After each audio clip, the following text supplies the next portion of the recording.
आज हम लोग बात करने वाले हैं कई मुद्दों पे, लेकिन सबसे पहला मुद्दा जो हमारा है, सबसे महत्वपूर्ण मुद्दा जो हमारा है, वो है महफूज आलम का ग्रेटर बंगाल का नक्शा। ये जो महफूज आलम है, ये बांग्लादेश की सरकार का सलाहकार भी है, एडवाइजर है। ये छोटा मोटा नहीं है, मेरे जैसा कोई भी यूट्यूबर के कहीं खड़ा होकर के उसने बयान दे दिया हो या कोई पोस्ट शेयर कर दी हो। उसने ग्रेटर बांग्लादेश का नक्शा बनाया, भारत का बहुत सारा इलाका उसमें दर्शाया और शेयर कर दिया ट्विटर पे, यानी कि एक्स पे। अब हुआ क्या कि एकदम से रिएक्शन नहीं आया, भारत ने बड़ा संयम रखा, लेकिन भारत के लोगों ने उसकी हेकड़ी निकाल दी। वो घबरा गया और आनन फानन में उसने वो डिलीट कर दी ट्वीट जो उसने करी हुई थी। इसके ऊपर भारत की सरकार ने एक्शन लिया और अपनी आपत्ति जताई तथा बताया कि कुछ भी बोलने से पहले 10 बार सोच लिया करें। आपको बता दें, वहां के जो वर्तमान में प्रधानमंत्री हैं, उन्होंने भारत से चावल दाल आदि की सप्लाई के लिए प्रार्थना की है। लेकिन ये जो महफूज आलम है, बांग्लादेश में जो इस समय तख्ता पलट हुआ, बांग्लादेश की जो वर्तमान स्थिति है वो अचानक हुई है, एकाएक हुई। ये देखिए ना, ये जो वहां के प्रधानमंत्री हैं मोहम्मद यूनुस, उन्होंने अमेरिका में कहा जाकर के बिल क्लिंटन फाउंडेशन ने कोई इनको अवार्ड दिया। अब यहां पे मैं अमेरिका की एंट्रेंस की आपको मैं बता रहा था कि इसके पीछे अमेरिका है, और अमेरिका की बिल क्लिंटन फाउंडेशन ने मोहम्मद यूनुस को बुलाया। यूनुस ये भी साथ में गया हुआ था, आलम भी, महफूज आलम उसके साथ था, 2-3 और युवा उनके साथ थे जिनको उसने इंट्रोड्यूस कराया। बिल क्लिंटन से छोटा मोटा बंदा नहीं है। मतलब कितनी ज्यादा प्लानिंग हुई होगी अमेरिका में, उसके बाद से ये सब हुआ है। हाँ, और इनको असल में गले लगाने का मतलब क्या था अमेरिका का, जो बाइडेन का या और लोगों का, वो यही था कि भारत के ऊपर साइकोलॉजिकल प्रेशर डाला जाए कि ये चाइना या रशिया का साथ छोड़ दे, या अपने जो पर्सनल इंटरेस्ट हैं उनको दरकिनार करके यूनाइटेड स्टेट्स ऑफ अमेरिका के जो इंटरेस्ट हैं उसके अकॉर्डिंगली अपनी पॉलिसी बनाए। लेकिन भारत ने तवज्जो नहीं दी इनकी बातों के ऊपर। दैट इज वाई ये अनाप शनाप बकवासबाजी करते रहे हैं। भारत की सरकार ने इस अपनी आपत्ति जताई, साथ ही साथ अगली शुरू कर दी कार्रवाई। वो कैसे करी? जो भी बांग्लादेशी जहां जहां छिपे हुए हैं उनकी धरपकड़ शुरू कर दी है। सबसे पहले तो देखिए, इतने दिनों से मैं भी आई वाज आल्सो एक्सपेक्टिंग कि यार ये गवर्नमेंट बोलती जा रही है, करते कुछ भी नहीं है, रोहिंग्या रोहिंग्या रोहिंग्या, कुछ करो भी उनके बारे में। तो उनके खिलाफ कार्रवाई शुरू हुई है, जो बांग्लादेशी घुसपैठिए यहां घुसे हुए हैं या आतंकवादी भारत में हैं।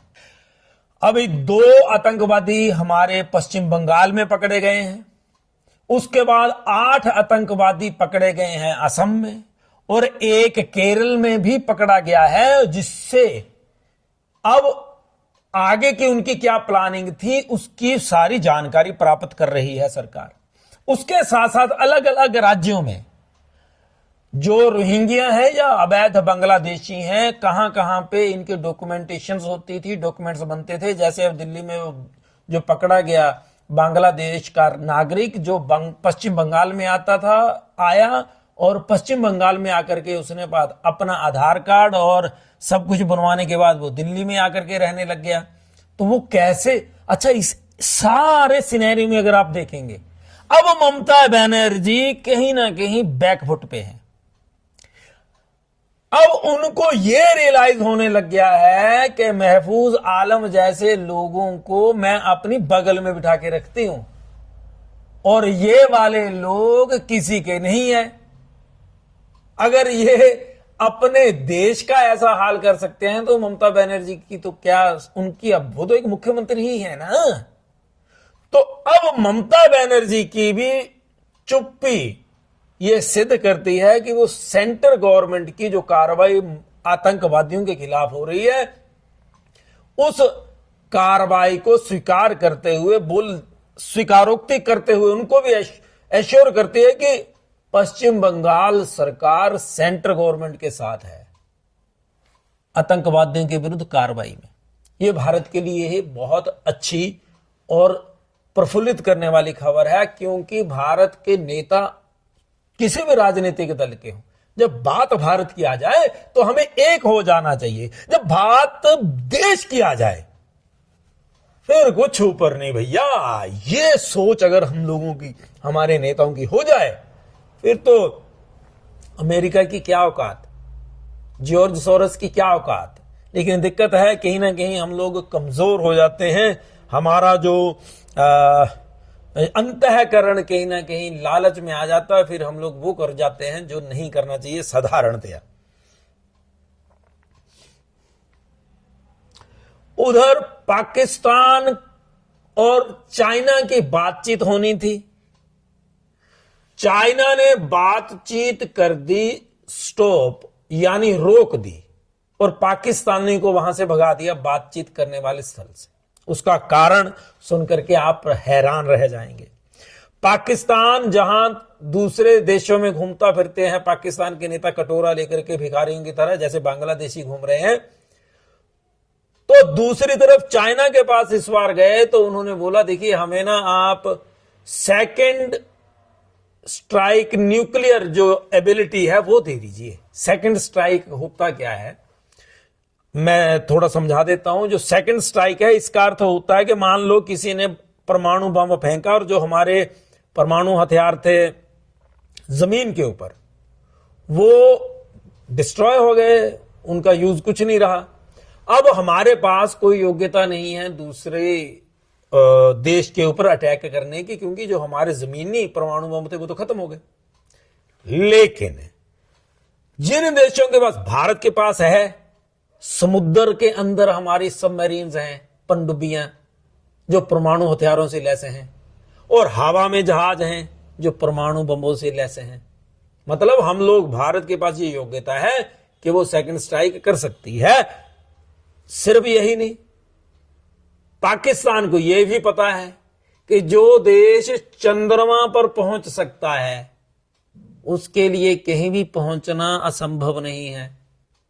ये जो वर्ल्ड पावरफुल वर्ल्ड दुनिया के देश हैं, उसमें अगर भारत को तवज्जो दी जा रही है तो इसी कारण दी जा रही है। अगर सैकड़ों किलोमीटर दूर, सैकड़ों हजार किलोमीटर दूर जाया जा सकता है तो फिर ये 10-12 हजार किलोमीटर दूर जाकर के बम फेंकना कोई बहुत बड़ी बात नहीं है। तो यही वही टेक्नोलॉजी है, रास्ता ही चेंज करना उसका। तो भारत के पास सब कुछ है, डरा तो हुआ है पाकिस्तान इसी चक्कर में। अब उसने ये देखा था कि अमेरिका से भी हमें लट फिर रहा है, तो चाइना से हम लोग कुछ प्राप्त कर लेते हैं, भीख मांगेंगे और दान कर देगा। लेकिन चाइनीज अब थोड़े से चेंज हुए हैं। चाइनीज थोड़े दिनों के लिए है ये, लेकिन अभी चेंज है। उन्होंने लत्याए और भगा दिए पाकिस्तानी वहां से कि भैया तुम यहां से चले जाओ, तुम्हारे साथ कोई बात नहीं होगी। ये भारत के लिए अच्छा है, लेकिन फॉर द टाइमिंग। चाइना थोड़े दिनों के लिए सही, लेकिन अभी भारत के साथ वो अच्छे संबंध बनाना चाहता है। उधर पाकिस्तान और बांग्लादेश, बांग्लादेश पाकिस्तान से कुछ एक हथियार ले रहा है, चाइना से भी रिक्वेस्ट कर रहा है।